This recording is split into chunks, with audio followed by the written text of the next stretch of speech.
Chapter 42. I didn't have much time to mull over my mistakes. We had a steady stream of visitors as the hours passed. Early wishmakers came through the day, a little girl who wanted 20 hamsters. The grocer down the street, hoping for a summer of sweet peaches. The usual. The local reporter returned. She peeked at some of the new wishes hanging from my brows and took a photo of the broken eggshell on my trunk. Sandy and Max came to remove the police tape surrounding me. Francesca joined them. Today she had Lewis and Clark on a thin leather leash. Each cat was wearing an embarrassingly sparkly harness. Francesca discovered the broken eggs with Sandy and Max, while Lewis and Clark wove around her legs. I've got a tree cutter coming down later to give me an estimate, Francesca said. So you're definitely cutting it down? Sandy asked. What I like to think was disappointment in her voice. Yep, no question. See that muck? All that water in the yard? Francesca pointed at the soggy lawn. Plumber told me this dang tree is plugging up some of the pipes. Least bit of rain in the yard and it turns into a giant mud puddle. Still, people are going to be sorry to see it go, Max said. He reached for Clark's leash and tried to unwrap Francesca. I know it's a good old tree, but sentiment doesn't pay the plumber. Sandy grabbed Lewis while Francesca attempted to unlock herself from the leashes. What about the animals and the birds that live in the tree? She asked. Ah, that's where I'm usually using the old noggin. Francesca said, every year the opossum and the owls and such vacate the premises on wishing day. Strangest thing is like they know what's coming. She hopped over the web of leashes. Suppose they don't like being disturbed. In any case, I'm hoping the cutters will come late tomorrow afternoon. Most of the wishing will be done by then. And here's a picture. What will you do with all the wishes? Sandy asked. Put them in the trash, when no one's looking. That's what I do every year. Whole thing's nonsense anyway. Max and Sandy looked at me sympathetically. I know. I don't have any sentimental bone in my body. Francesca paused to address the cats who were yanking at her in opposite directions. If dogs can do this, why can't such a challenge be for you two? She turned her attention back to the police. But it's time. More than time. Well, we're going to swing by tomorrow. Keep an eye on things. No lead on a person who's carved that word. But with the eggs and the people just generally rallied. And the cut down. Sandy shrugged. Couldn't hurt to have us keep an eye on things. Thanks, Francesca said. Not necessary, but I appreciate it. Lewis and Clark caught a glimpse of Bongo and lunged for my trunk. Whoa, you crazy felines, Francesca cried, reining them in. They hissed at Bongo. She spread her wings menacingly and let out a most ferocious caw. Lewis and Clark retreated for the safety of Francesca's arms. Once again, she was in a tangled knot of leashes and cats. Sandy smiled. Maybe leave the cats at home tomorrow, Francesca. Chapter 43. That afternoon, I met my executioner. Not having teeth, I've never really understood the fear people seem to have of the dentist. I've overheard conversations where the words root canal and cavity were used, but in the tree world, those have totally different meanings.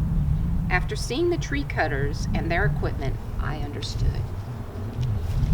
When a truck carrying a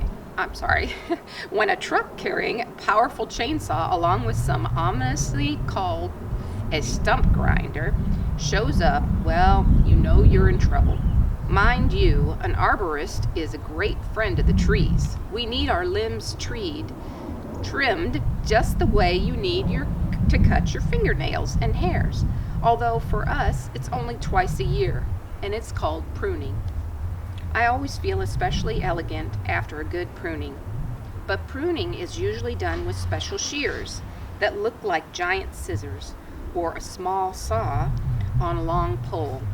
Stump grinders are usually not part of the plan. It didn't help when 3 men wearing orange hard hats went to Francesca's door and announced they were from the Timber Terminator Tree Service. "I'm going to make a deposit on those silly hats," Bongo muttered. "No, Bongo," I said, although the idea was tempting. "Let's wait and see what's what. Maybe they're just here for some pruning." "You're really that much of an optimist?" Francesca walked the men over, this time without Lewis and Clark, and they discussed costs and timing. That's right, they talked about cutting me down, even as they enjoyed the shade of my lovely limbs. Talk about insensitive. One of the men, he introduces himself as Dave, climbed a ladder to inspect my hollows. Agnes, Harry Spider, and Big U eyed him warily, ready to defend their babies. "You've got some critters here, ma'am," he reported. Yes, I know," Francesca said. "Every year it's like clockwork." Bongo flew up to a spot near Agnes. "Just one deposit," she said under her breath. "That's all I'm saying. Situations like this, we generally advise cutting in late fall, less likely to disturb any nests." "I've got that covered," Francesca nodded, hands on hips. "Animals and birds hightail it out of here every May 1st. Wishing Day, you know." Dave scratched his stubbly chin. "Wishing Day? People make wishes, put 'em on a tree. Animals and birds don't like all the noise. If you could do this tomorrow afternoon, the timing would be perfect." "You work on Saturdays?" "Sure do." Dave shook his head. "Wishing Day," he murmured. "Now I've heard everything." Francesca nodded. She patted my trunk. "Yeah, craziness. I can't believe I've put up with it as long as I have." Chapter 44. Early that evening, Francesca stopped by the blue and green houses. My houses. One with a black door, one with a brown door, one with a yellow mailbox, one with a red mailbox. She knocked on each door. She explained her plans to me. Both sets of parents said they understood. They would be sorry to see me go, but it would be a relief to see an end to Wishing Day, wouldn't it? And my absence would mean more sunlight in their living rooms and fewer acorns underneath. "Okay, at least make me deposit on the parents," Bongo grumbled. "More sunlight? The nerve. How about less oxygen? People, less beauty?" "Thank you for defending me, Bongo," I said. "But no depositing." Samar and Stephen were not so understanding. They ran after Francesca as she crossed the lawn. Samar pulled on her sweater. "You have to listen to us," Samar said.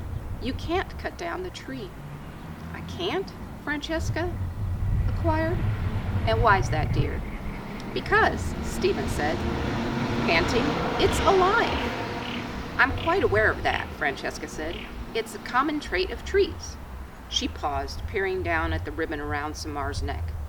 "Why, I know that key," she said. "I recognize the ribbon. A crow gave it to me." "No kidding. Smart birds, crows." Samar slipped the ribbon over her head and handed the key to Francesca. "Oh, I don't want that old thing," she said, giving it back. "You keep it. It just made me remember.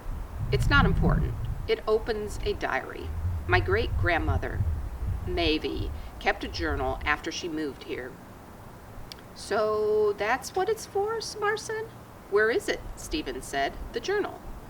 "Attic, maybe? Or, no, it's probably in the shed behind Samar's house. Got a lot of old family stuff stashed away there." She gave it a wry smile. "Unless it all floated away. Backyard's pretty wet now. Which, by the way, is one of the reasons the timing's right to say goodbye." Samar wiped away tears. "You don't understand. This tree, it's almost like a human." That's sweet, Francesca patted Samar's head. But honey, it's just a tree.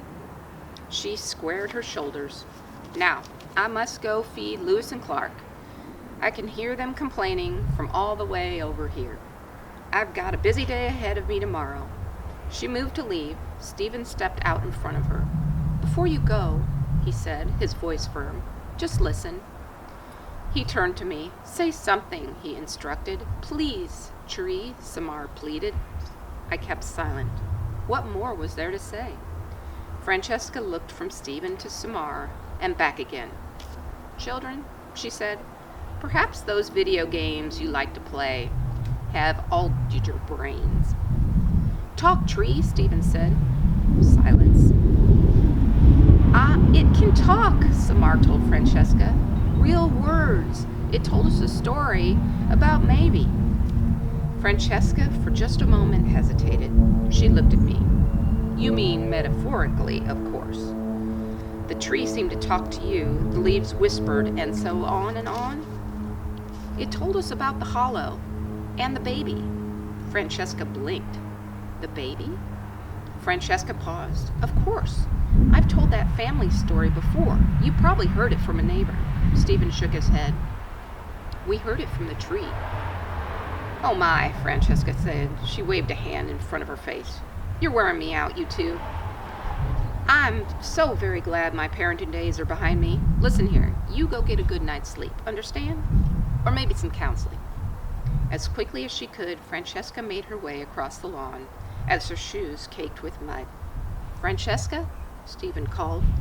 It's just a tree, dears. Repeat after me. It's just a tree. I was wondering if we could look for the diary. She glanced over her shoulders. Mavy's journal? Be my guest. If it's not underwater now. She held up her palms. Just no more tree craziness, you hear? When Francesca was back in her house, Stephen and Samar looked at me accusingly. Why didn't you talk? Samar demanded. Because it was foolish. Because I wasn't supposed to. Because. Looking defeated, Stephen and Samar trudged away. They hadn't gone far when Samar paused and turned to Stephen. Something happened today, she said. People at school were being weird, talking about me, whispering, passing notes even. She narrowed her eyes. You didn't tell anyone, did you? About what happened last night? Of course not. Then I wonder what's going on. You're probably imagining things. I don't think so. I mean, I'm used to people talking about me, being mean, but this was different. Things aren't always what they seem, Stephen said, and smiled sympathetically. Come on, let's go check out the shed. I watched the two of them head towards Samar's backyard. They were talking, laughing, becoming friends perhaps. Maybe I hadn't been so foolish after all.